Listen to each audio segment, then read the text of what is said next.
Hello,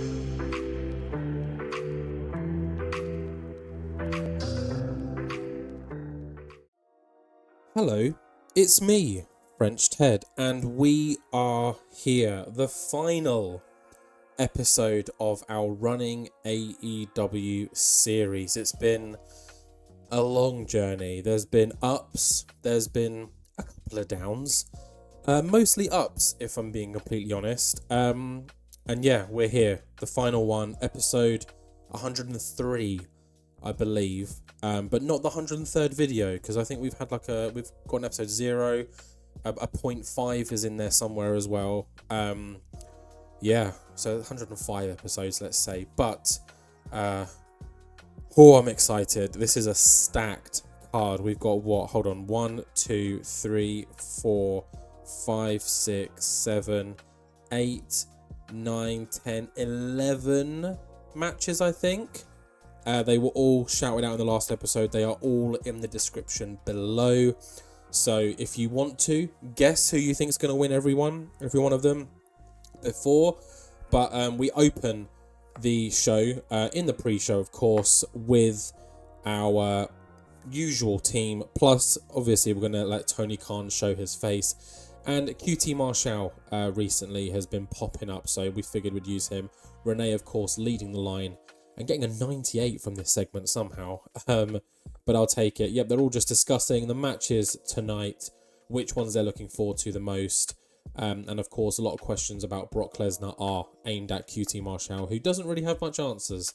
So, yeah. I don't want to spend too much time in the pre-show, but just before we start this video, and before we finish the video as well, just a huge thank you for the support that I've had, not just on this series, but on the channel. This is my first series, my first TEW series on the channel, and what really kick-started the channel itself. I think my 100 or 150 subscriber special, or I think it was 100 or 150 subscribers, was when I announced my second series, which is my Local to Global, which I think is probably my most popular series to date. But yeah, just big up you guys, love you all. Let's get into AEW All Out. We've got a crazy card. You see the card in the description. The order below is the order of the show. So let's not waste any more time and get into the first match, which is brother versus brother, Jackson versus Jackson, Buck versus Buck. Nick Jackson taking on his recently returning brother, Matt Jackson. Let's go. Oh my goodness. I did not expect it to... Wow. I didn't expect it to be that good. Okay, 97. Kicking off our final show in a bout that had superb wrestling and great heat. Matt Jackson gets the win against Nick Jackson in just shy of 22 minutes with the moonsault. Nick Jackson with a 93. Matt Jackson with an 85. This was a no disqualification match as well. I'm not sure if that was made apparent in the recent weeks leading up to the show. But yeah, Matt Jackson getting one up on his brother, or you could say getting even, because they have only squared off. Or actually, that's a lie. They've squared off more than once. Didn't they face each other in the light heavyweight tournament? No, I can't remember. Either way, Nick Jackson did, of course, get the win at Blood and Guts, which caused, a bit of controversy, the kind of extreme levels that they went to in that show, which meant that Matt Jackson had to take some time off. Nick Jackson had this whole new persona of being a single star, the best Buck, the only Buck, kind of disowned his entire family, to which Matt Jackson, when he made his eventual return, told us a little story about all of that, and managed to trick Nick Jackson into this match. But yeah, what a way to open the show. A 97. I'm kind of afraid that nothing else is going to compare, but we open strong. Hopefully we'll end strong with that world heavyweight match. But following on from this and trying to even get close to this is our three-way trios title match. It's the Roberts family of Drew Galloway, Dax Harwood and Cash Wheeler taking on House of Black, our own version of House of Black. So without Buddy Matthews, we've got Ilya Dragunov, and then La Faccion, the OG La Faccion with Dralistico involved as well. Both these teams getting number one contendership because the Roberts family intervened in the number one contenders match. So let's see who is going to walk out as the Trios champions and end the series as Trios champions. Let's find out. An 81, yeah, I thought it'd be dragged down a little. In a bout that had good wrestling and a decent reaction from the crowd, the Roberts family defeat House of Black and La Faccion in 18 minutes. It was an elimination match. I didn't know that. Apparently I booked an elimination match, but the order of elimination was House of Black first and then La Faccion with Drew Galloway and FTR making defense number 3 of their AEW World Trios titles. Looking at the numbers here, a few surprising numbers to be fair. I thought Cash and Dax would be a little bit higher. Galloway, of course, in the 90s, that makes sense. Brody King and Malachi Black have been quite disappointing all series. Malachi more than anyone else. Ilya is really the star of House of Black with an 84. Roosh with an 88. You know, he's kind of hard done by that. He hasn't really had a singles title run in this series. And Dralistico, probably Sami Zayn probably would have been a better not Sami Zayn. Sammy Guevara probably would have been a better choice, but I like Dralistico. Andrade was off his game though and still got an 83, which is really good for him. And yeah, got the crowd hotter though, so I will take that. But yeah, that means the Roberts family continue their streak into the now what ifs, I guess, because who knows what's next for them, because I don't.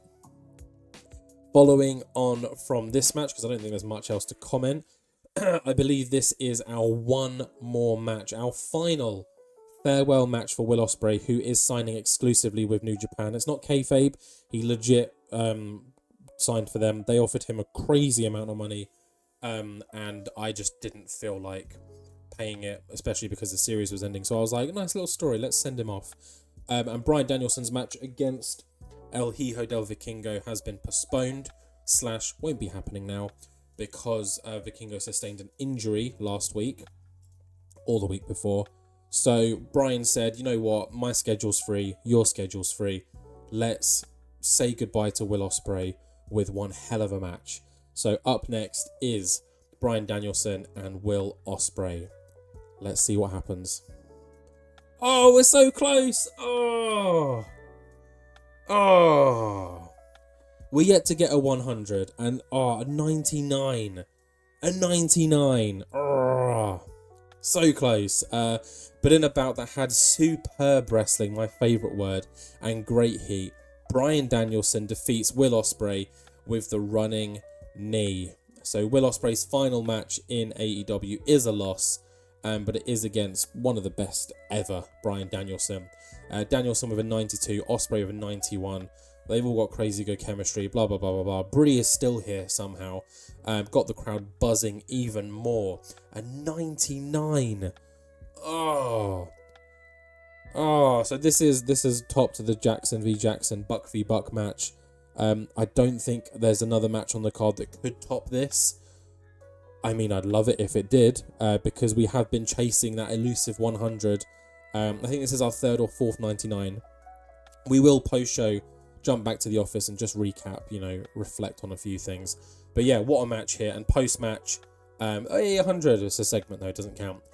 Bryan and Will Ospreay celebrate together in ring, with Bryan, leaving the ring, giving Will Ospreay his moment to just kind of thank the fans and get the cheer that he kind of deserves, the send-off he deserves. So yeah, thank you, Will. Probably could have been used better, if I'm being completely honest. That's a fault on my part. But Will Ospreay is in one of my other series, and I like to think he's being treated better over there. So yeah, there's that. After this amazing match, it is our Women's World Championship match, I believe. I really hope I don't get any of these orders wrong, because that would really annoy me. Demi Bennett, who has yet to be pinned in AEW since her arrival, taking on Jamie Hayter, who started off quite strong in this series, but has slowly kind of fallen out of favour. Disappeared for a while, came back, had a bit of a rivalry with Britt Baker, and then Britt Baker just suddenly decided they're friends again. And in a way, Britt has helped Jamie Hayter get this match. So yeah, hopefully it's going to be a ball breaker of a match, because Demi Bennett, I think, has been reaching the 90s in performance, and Jamie normally averages 80. So let's see what happens. I think our highest rated women's match is the Kyrie Mercedes Moné that happened recently, and I think that was a 93, 94. We'll see. But either way, let's jump straight into this. Demi Bennett, AEW Women's World Champion, taking on Jamie Hayter. Oh, a 78. A 78. I don't want to see this. That makes no sense. Suffered with a lack of psychology. Okay. So neither of these women have got the psychology stats to really elevate it, I guess. Let's just take a look at the dirt sheet quickly. Inconsistency. And then lack of psychology. Yeah, psychology can really harm a match. There's been a few in this series where we've gone, oh, it's going to be 5-star, and then psychology comes into play. But superb wrestling nonetheless. And let's not forget, Demi Bennett again wins with the Riptide. 24 minutes, making defense number 10. And she finishes this series by not being undefeated, because recently Toni Storm cost her first loss by countout. But, you know, aside from that, not a single loss on her record. So Demi Bennett, easily our woman of the series. Not women, she's only one person. Woman of the series. Jamie Hayter, though, mad respect. If a little bit more psychology, though, 89-85. This could have easily been a 90-plus match. So I'm just going to pretend that says 91. So, wow, 91. Amazing. Congratulations, Demi. I mean, let's be honest, there was no doubt Demi was going to win. If you thought Jamie Hayter was winning in this final one, then, okay. Following on from this, though, we've got the World Tag Team Championships. And in my opinion, I think the World Tag Team Championships has been probably our best title of this entire series. Some of the matches we've had, the Lucha Brothers and the Golden Lovers, those matches were epic. The Golden Lovers, Hangman, Bandido were epic. You know, all of the defenses of any of those people have been amazing. And now we've got the best Broskis, MJF and Matt Cardona, a really fun team that I created and I really do truly love. Matt Cardona is a special man in TEW. For some reason, the real world mod makers love a bit of Cardona. He just, I don't know, there's something about him that's special. And the same with MJF. So yeah, awesome team. A team that I would love to see in real life. But they are taking on Aussie Open, who have kind of forced their way into this. Aussie Open have, been super consistent. They were averaging mid to low 70s when they first kind of appeared in AEW in my series. But just over time, they've just shown amazing growth. So they've more than deserved their opportunity here. So next up is the World Tag Team Championship. It's Best Broskis taking on Aussie Open. An 89, I will take that. And in about that had superb wrestling and good heat. It's Aussie Open that get the win.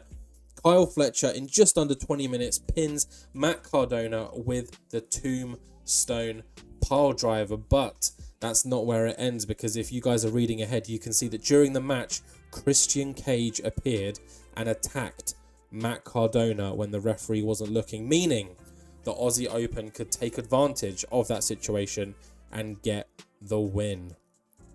And of course, that does mean that we have new AEW World Tag Team Champions, Aussie Open, ending the series as our champions. Looking at these numbers though, Cardona with an 83, MJF with a 95, Davis with a 92, and Fletcher with an 86. Really, really great numbers here. But Christian Cage, he was all but done with Aussie Open, we assumed.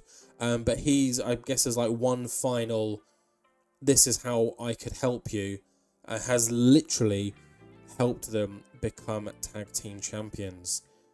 I mean, we can only speculate what happens from here, because this is the end of the series.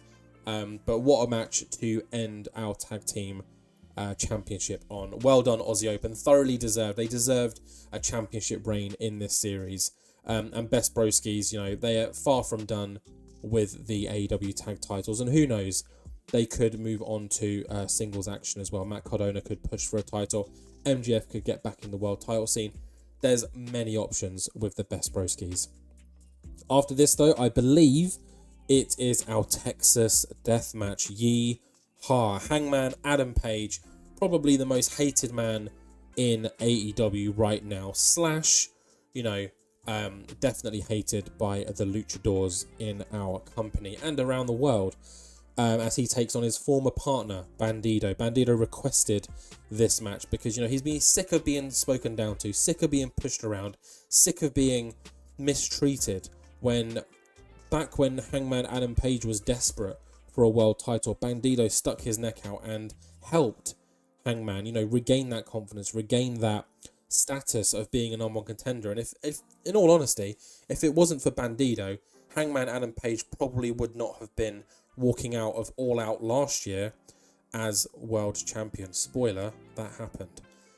But here they are now, pure hatred for each other, as they hopefully look to settle their differences in a Texas death match. So let's not waste any more time. Let's dive straight into this and see what happens between Hangman Adam Page and Bandido.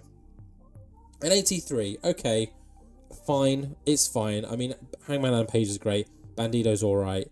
Didn't expect it to be anything crazy, but it had great wrestling, good heat, lots of violence. Hangman Adam Page defeats Bandido in 14 minutes with a buckshot lariat. Hangman with an 86, Bandido with a 79. And post-match, we have Hangman Adam Page standing over Bandido as he rips the bloodied mask off of Bandido, and immediately, security and the medical team are throwing the towel over Bandido's face, because it's important to protect, his identity. And, he's just holding this blood-soaked mask over his head as the entire crowd just boo Hangman out of the arena. Hangman just makes his way through, blood dripping from his face as well, dragging that mask behind him as he stumbles his way back up the ramp and out back. So yeah, Hangman definitely kind of ending All Out 2023 as the biggest face in the company, and now he's ending All Out 2024 as probably the biggest heel in the company. So yeah, it wasn't even done intentional. That's not long-term booking on my part. I think that's just pure luck. But nonetheless, an epic way to kind of maybe not even end this feud, but to end it here at AEW All Out. After this match, though, it's the Battle of the Big Boys. We have got our AEW International Championship match, and it is Keith Lee, who has been so dominant in this series. I mean, I know that there's been a few comments with a few eye rolls about, oh, Keith Lee again, but I mean, when you produce numbers that Keith Lee does and the consistency, you can't say no. So Keith Lee has done an amazing job in this series, turning heel, joining Bullet Club Gold, and then leaving Bullet Club Gold after CM Punk takes over, kind of going out on his own, targeting a number of people throughout the series, and really claiming that international title for his, as it was merged with the TNT title way back when. And from then on, he's just been dominant. The All In Grand Prix, Keith Lee was unreal. Only really, actually getting a win over Kenny Omega, the only person to pin Kenny Omega in that tournament. He's going up against Volta, who specifically requested a match against Keith Lee for the international title. They were in contention, him and Ricky Starks, for the tag team title, the Absolute Daddies, but Volta made it clear that he wanted the international title. So Ricky Starks, being the great guy that he is, says, you know what, let's get you that belt. So Ricky Starks will be ringside supporting Volta. And again, Volta undefeated in the series, aside from the Grand Prix final against Kenny Omega, that name again. But Volta went his entire block without a single loss, which was, of course, his debut in the series too. So I'm hoping this match is going to be pretty epic. So let's not waste any more time. Keith Lee, Volta for the Men's International Championship. Let's go. A 96. Oh. And that red triggers me because that has obviously knocked the score down, meaning that we could have got a 98, 99, even maybe a 100 if there wasn't a lack of selling on display. But of course, these are big, burly, strong men. They're not going to want to look weak at all. But in a bout that had superb wrestling and great heat, Volta just does what Volta does. He defeats Keith Lee in just shy of 20 minutes by choking the motherfucker out. Keith Lee does not tap. I want to make that clear because he's a tough SOB. Instead, the referee just has to call it as Keith Lee passes out to the rear naked choke. That means that Volta is ending our series as the international champion. So an amazing end for Volta. I mean, if this series went on longer, then 100% he would be someone that would be in that world heavyweight title scene. But he's more than deserving of a title. He's been insane since joining the company. And Keith Lee has had one hell of a run as well. So, you know, no shame in losing it here. And yeah, got the crowd buzzing. Again, awesome match. 93 apiece, which goes to show how close it would have been if we were witnessing this match live. But yeah, 96, continuing a really good run of matches in this show. I'm really optimistic and hopeful that we can end this series with our best show yet. After this, though, I'm not expecting crazy numbers for this one, if I'm being honest. It is our Bullet Club Gold Tag Team match. So it is the two leaders and, you know, second in command, we could say, I don't know, CM Punk and Jay White of Bullet Club Gold taking on former Bullet Club Gold member Juice Robinson and his latest friend / Bullet Club Gold's enemy number one, Prince Devitt. Now, there's a long history for Bullet Club Gold. If you want to know most of it, you can check out my All Out preview of 2023 because it's been a long running story. But Jay White and CM Punk were feuding at the beginning, which led to CM Punk taking over Bullet Club Gold and kicking Jay White and Juice Robinson out. This then caused a lot of beef between these men, with CM Punk kind of turning around and saying, hey, you know, you can come back to Bullet Club Gold by all means. And of course they were saying no. But this did lead to a stipulation between CM Punk and Jay White. And should Jay White lose, he would rejoin Bullet Club Gold alongside Juice Robinson. There was a plan in place for Juice and Jay to refuse it no matter what. But Jay turned and decided, you know what? I'm a man of my word. I'm joining Bullet Club Gold again. CM Punk, I'm on your side. Which, of course, Juice Robinson stuck to his guns and refused. Which then caused a feud between Juice Robinson and the rest of Bullet Club Gold. We then had a big injury from Jay White at the All In Grand Prix, which CM Punk, being the good guy that he is, the friend of Jay White, took his place in the tournament, squaring off against Juice Robinson in the block and losing. I think that was Juice's only win in the tournament. It was against the Bullet Club Gold leader. So yeah, there's been a lot of tension, a lot of beef between all of these.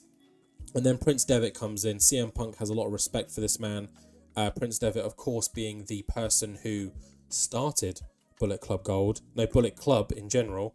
And there were signs that maybe CM Punk would be offering a position to Devitt, but this has clearly changed after Bullet Club Gold attacked Kazuchika Okada at Forbidden Door. Devitt came out to make the save. Of course, he's got history with Okada, working with him in Japan and being a good friend, which then made Devitt enemy number one. And in the last couple of weeks, months, it's just been a week in, week out, a Bullet Club Gold assault of Devitt until Juice Robinson returned and helped him out, which has set up this tag team match. And there's no kind of payoff in this one. I think they just want to fight. So let them fight, we will. So let's not waste any more time and dive straight into this tag team match. An 82. Yeah, I didn't think it was going to be great.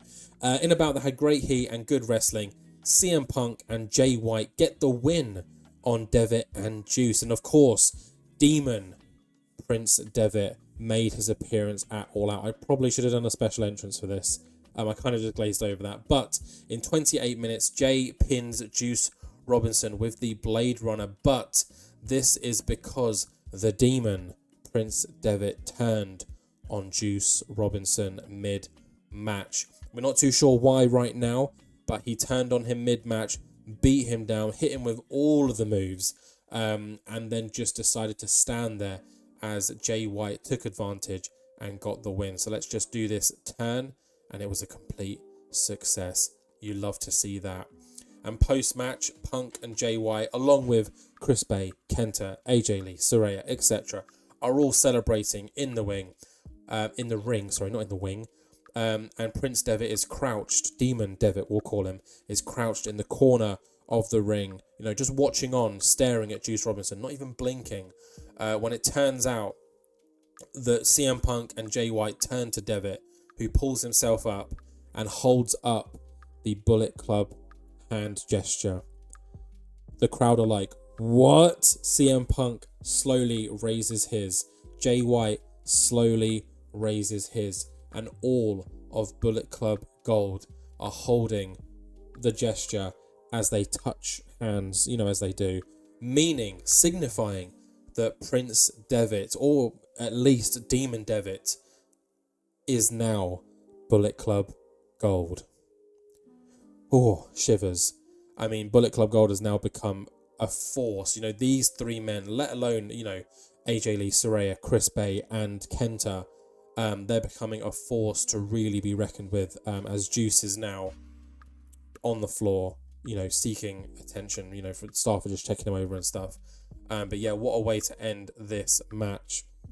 I'm not too sure if there is another segment regarding this. So I'm going to pretend like there isn't, and if there is, we'll look at it and then we'll move on. But after this match, we have got our cage match. The cage is slowly lowering as Jon Moxley finally gets his hands on Brock Lesnar again, 1-on-1. Or we should say Brock Lesnar gets his hands on Jon Moxley, because these two men have been itching for a fight. Brock Lesnar recently demolishing every other member of TCC in a backstage brawl, taking them all out, meaning that they're all pretty much unlikely to appear tonight. So Moxley is alone, but Moxley doesn't care. Jon Moxley's a tough motherfucker, and he is more than capable, we would like to think, of taking on Brock Lesnar. So next up is that cage match, Moxley, Lesnar. Who's your money on? Let me know. A 92. Oh, an exceptional match. We haven't got that word yet. Jon Moxley defeats Brock Lesnar in just under 15 minutes. So not the longest of matches, mainly because Brock Lesnar can't wrestle for very long. In 15 minutes, we already said that, with the paradigm shift.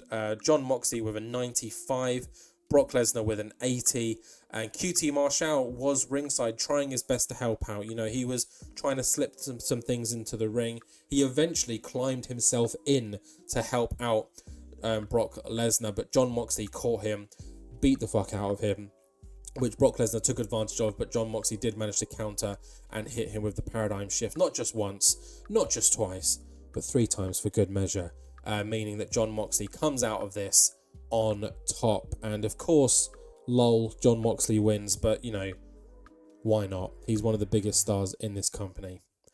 Not much else to say about this one, so we're going to move swiftly on to our penultimate match on the card. It is the Women's International Championship match, with our champion Rebecca Knox taking on Toni Storm. How Toni Storm has got herself a match at our final event of the year, who knows? But she somehow seems to keep making herself relevant, keep making herself a contender for a women's title. This time it is for the international, and she has said in recent weeks this is all or nothing. She thinks that there's a conspiracy going on, that people are against her, that AEW is against Toni Storm, and they won't let her win a title.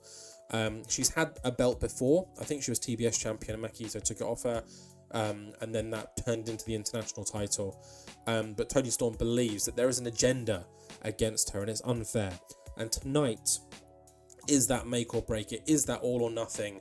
Will she win and finally break that curse, or will the pain continue? So let's find out as we see Rebecca Knox take on Toni Storm. 79, I'll take it. In about that, had good wrestling and a decent reaction from the crowd. Rebecca Knox gets the win. Poor Toni Storm. In 16 minutes with the Exploder Suplex, making defense number 3 of her women's international title. That means that both of the women's titles have been successfully defended, and they finish the series as champions. I mean, what a great, lineup of champions, am I right? Demi Bennett and Rebecca Knox, pretty baller. But Toni Storm loses again in a title match. Rebecca Knox with an 87. Oh, we never got Knox versus Demi Bennett. That would have been good. Toni Storm with a 70, which is actually one of her higher performances. And yeah, post-match, Toni Storm is livid. You know, she's kind of inconsolable. She's kind of lost her mind a little bit. She's don't worry, she's not becoming timeless. Do not worry. She's kind of talking to herself, and everyone's like, "Are you okay?" She rolls out of the ring, grabs a microphone, and just says, "I've had enough. I've had enough of this. I've had enough of losing. I am deserving of a belt. I am a deserving champion. And if AEW can't understand that, and if AEW don't want me to be a champion, then I don't want to be here. I quit." Toni Storm seemingly, officially quits AEW at AEW All Out. She's had enough. She's had enough of us. We've put her through enough. She's done. She's moving on. See you later. Toni Storm has left AEW, and we'll make that official as we head back to the office after this. But yeah, this is our final segment of the series, so soak it in, guys. Toni Storm, she's gone. Oh no. But now it is our main event. Pac, our AEW World Heavyweight Champion, taking on number one contender, All-In Grand Prix winner, the inaugural All-In Grand Prix winner, Kenny Omega. Pac 3-4 weeks ago wasn't even champion. It was Hook. The era of Hook was upon us. But Pac winning the world title eliminator tournament after defeating Will Ospreay at Forbidden Door, cashed in his opportunity a couple of weeks ago, defeating Hook in an awesome match, and has turned his attention now to Kenny Omega, who booked his place at Forbidden Door as well when Keith Lee challenged him for that spot. I'm really hoping this is a good match. Otherwise, I'm going to be very, very sad. So yeah, let's not, dabble in conversation anymore. I've spoken about this in great lengths of how Kenny got here. Pac, former wrestler of the year, very deserving to be a world champion. So yeah, I think undoubtedly probably our two best performers right now in this main event. So fingers crossed it pays off. Let's just get straight into it. Pac, Kenny Omega, our final match in AEW. Let's go. Oh no! Pac seemed off his game. Pac, you prick. And no, I'm not saying oh no, because a 99 is fucking incredible. But if Pac wasn't off his game, I'm pretty sure that would say 100. Oh no, let's not be annoyed. We got a 99. That's incredible. Superb wrestling, my favourite word. Great heat. Kenny Omega is our new AEW World Heavyweight Champion. He defeats Pac in 35 minutes and 29 seconds with the one-winged angel. My goodness. 35 minutes. What a way to end the show. Pac with a 93. Kenny with a 93. You couldn't separate them. It was down to the wire. There were near falls left, right and centre. There was no outside interference from anyone. It was just these two men. An almost perfect match. I'm going to say it. A perfect match. Did anything knock this down? Let's have a look. Pac for consistency, but that's just always going to sit there. Everything else though, bonus, bonus, bonus, bonus. Love that. I mean, we had storytelling because the heat for this storyline is mega high. Oh, a 99. What a way to end the show. And you can see there's no new segment after this. Kenny Omega just celebrates, title in hand, and he ends the series as our World Heavyweight Champion. Let's see how we did. A 98 rated show. This is officially our highest rated show of the entire series. What a perfect way to end our Running AEW series. Is it Running AEW or Booking AEW? I think it's Running, isn't it? It's in the title. But what a way to end. What an awesome card. I'm really happy with how most of this has turned out. We had a few lulls, but that's fine. We've had insane amount of highs. A 99, a 92, a 96, an 89, a 99, a 97, all on one card. This is easily show of the year. I mean, if we sim to the end of the year now, even if we auto book from now on, this is going to be show of the year. One of these matches are going to be match of the year. I mean, amazing. Let's make our speech. I don't even know who to shout out, let's be honest. I mean, we're going to end it on Kenny's face. Let me just put Kenny here. Let's give him a hug because he deserves it. I think Pac deserves a hug as well. Praise for a great performance. And let's go Bryan Danielson as well, because, you know, he's been super consistent this series. He's been incredible.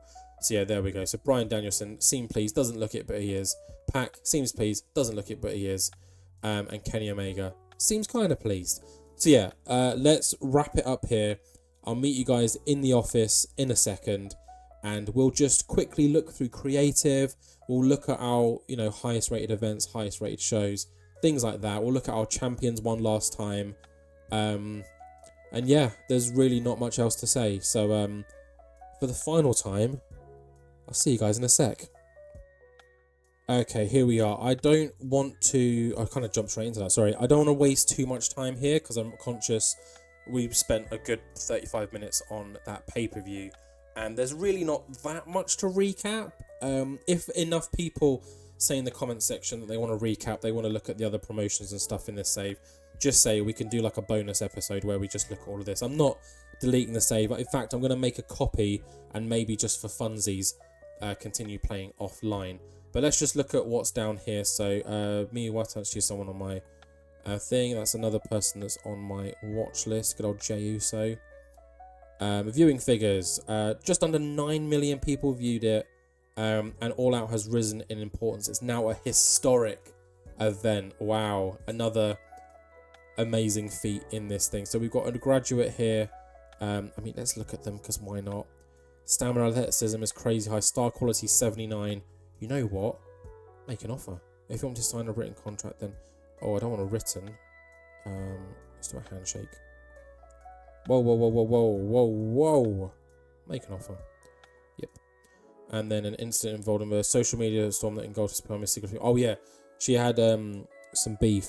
Ignore the issue. Should we just, like, do something? Or should we publicly attack the critics of Mene? I don't know what to do. Distance, appease... 1 month suspension, engulfed a company significantly worse. She posted a political rant. I mean, let's not really distance ourselves, yeah. Fuck that. Yeah, I don't care if you're annoyed, Monet. You want to post politics online, we're not getting involved in that. But yeah, here we are. So, we're going to look at creative. We're going to look at show history. No, creative and top 100. So that's all we're going to look at. And then we can just look at our finances because we make bank every month now. Look at that. That was we spent a load of money on our own network. We've got our own network. If we go to investments, upgrade broadcast, yeah, we've got AEW All Elite Access. Yeah, we've made it huge. So there's that. But let's jump into creative. Someone's got morale issues. Taichi is still here. Yeah, he was one of the 5 guys, the just 5 guys that I managed to bring in. But yeah, this is what I was trying to tell you guys. Hook, number 1, still, even though Kenny Omega's our world champion now, number 1. And you people probably question, like, oh, why Hook? Why Hook? That's why. So yeah, franchise players, Bryan Danielson, our light heavyweight champion. Kenny Omega, our world heavyweight champion. MJF, our former tag team champion. Hangman Adam Page, the most hated man in the business, the primary heel in AEW. And then Hook is our number 1 wrestler. Next big things don't really matter too much. Vikingo. I wouldn't have had Vikingo defeat Danielson, in case you guys were wondering. But it would have been one hell of a match. Future stars, yep, love that. Talk the talk. These kind of just write themselves. Ring generals. Who's hot? Danielson, Galloway, Moxley, Omega, Mark Davis. Oh, who's not? Chris Jericho. That's fine. Hidden gems. There's no one here of worth. Given that's no credit to, like, these guys would be great for any other series, but when you're the number 1 company in the world, I mean, look at our popularity. Like, that's scary, is it not? 77 in every region. So how are we doing? We've done it there. We've almost done it there. We've done it in some places there. We've pretty much done it there. Pretty much done it there. We've pretty much done it there. India, doesn't matter. Yeah, I mean, this is insane. Like, the money, the company size. Yeah, let's just look at our top 100s and just review some of our best events. So yeah, All Out was our best by far. Good 3 points. We've had 3 95s, including our most recent New Japan Forbidden Door show, which is awesome. 2 of our random All In Grand Prix, were they the ones in the 99s? Yep, Bryan and Hangman. And, oh no, this one was just consistently better. Kenny and Hangman. We had a Dynamite that was 93. Yeah, that was a recent one as well. Awesome. Let's just quickly look at our best matches. I mean, you guys can just look for yourself. Like, incredible matches we've had. Bryan Hangman Page apparently is the best. Although Kenny Pac are All Out. Danielson and Ospreay are All Out. Kenny and Roosh as well. That's insane. I'm just going to slowly scroll through. You guys can pause and look at the matches. But yeah, we've had some insane matches over this series. I'm just going to keep going until we get to 90. The fact that we've had over 50 90 plus matches. Let's keep going. How many 90 plus have we had? Here we go. 66 90 plus matches. Insane. What else have we got? Top attendances. I mean, that's just based on show performance, to be honest. We've got buy rates. So the buy rates for the recent ones have gone down. Like, you got these less than 0.1 because we set up our own network. So pay-per-view buy rates don't happen anymore. TV ratings, yep, and then viewerships. Of course, All Out's going to be the most by a jump as well. Yeah, amazing. And then just to finally confirm all of our champions, Kenny Omega won the All In Grand Prix, our one and only winner of that. Volta is our new AEW International Champion. Here's the history of champions. There hasn't been that many in the series compared to some of our other belts. So a really good lineage here. Jay White defeating Orange Cassidy, getting screwed out of this. I believe CM Punk screwed him out of that against Pentagon. And then the TNT title merged with Pentagon and Keith Lee when Keith Lee took over. The Women's International title, formerly known as the TBS. Jade Cargill had it forever. Chris Statlander took it off her. Nyla Rose then had it for a while. Toni Storm has had a title. We need to fire Toni Storm, release her. Maki Ito then got it, and Rebecca Knox has been champion since. Women's World, we started with Jamie Hayter. Hikaru Shida held it for a pretty long time, and then AJ had it for a while. But yeah, since Demi's come in, no one's even got a sniff at that belt. The World Heavyweight title, funnily enough, has probably changed hands the most. MJF held it for an incredibly long stretch until Hangman Adam Page defeated him, who didn't hold it too long after Jay White picked it off of him thanks to the help of Bullet Club Gold. Moxley then took advantage of that situation in the I think it's the Cell match, and then more recently Hook won it, no defenses. Pac won it, no defenses. Kenny is now our current champion. The World Light Heavyweight Championship only ever had 2. Daniel Garcia was an incredible champion, and there was really only one man to dethrone him, and that is Bryan Danielson. Tag team belts, we started with the Guns, I believe, who lost it to Dax and Cash, who then lost it to our tag team of the year last year, the Lucha Brothers. Kenny brought Kota Ibushi back to form the Golden Lovers, who just went on a rampage with these titles before Hangman and Bandido winning it. No defenses, which kind of caused a bit of friction between the two, culminating with the best Broskis and then the very, very deserving Aussie Open. And then the trios titles bounced around a little bit. Started off with House of Black, Malachi, Brody and Buddy. The Combat Club then took it, who were at that point were still known as the Blackpool Combat Club, I believe. And then we got La Faccion with Shinsuke, remember that? They then lost it to the really weird team of Takeshita, Darius Martin and Andretti, so High Five and Takeshita. Bullet Club Gold then kind of started collecting all the belts. AJ had her belt at that time. Jay White was international champion and then also became world heavyweight champion. And then La Faccion won it back again, but this time with Sammy Guevara. And then the Roberts family came in, and it's just never felt in safer hands. And then finally, there is a history with the FTW title. Hook had the title for the longest of times. Christian stole it off of him. Hook won it back.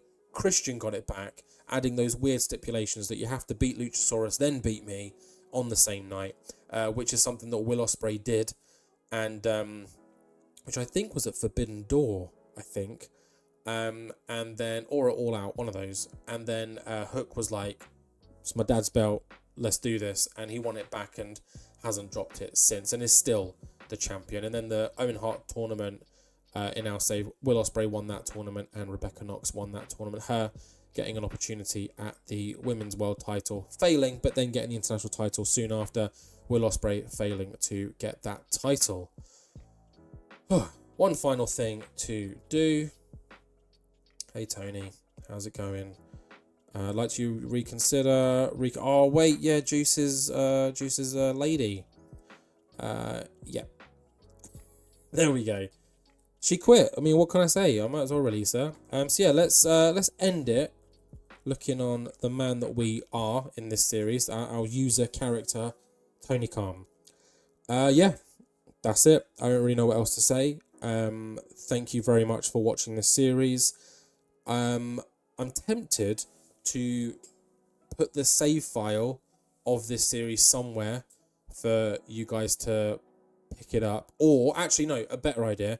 I could turn this into a database, save it as a database, and maybe share the database somewhere for you all. If you're interested in that, let me know in the comment section and I'll make sure to do it. But until that happens, this save is probably just going to stay as is for a while. Yeah, it's been fun. We're going to move on to new series, different things. We're going to be trying out PWS, which I think will probably already be on the channel by the time this video comes out. Yeah, not much else to say. Just thank you. Hope you've enjoyed it. And yeah, remember, as always, like, comment, subscribe, share, and I'll see you all in another series.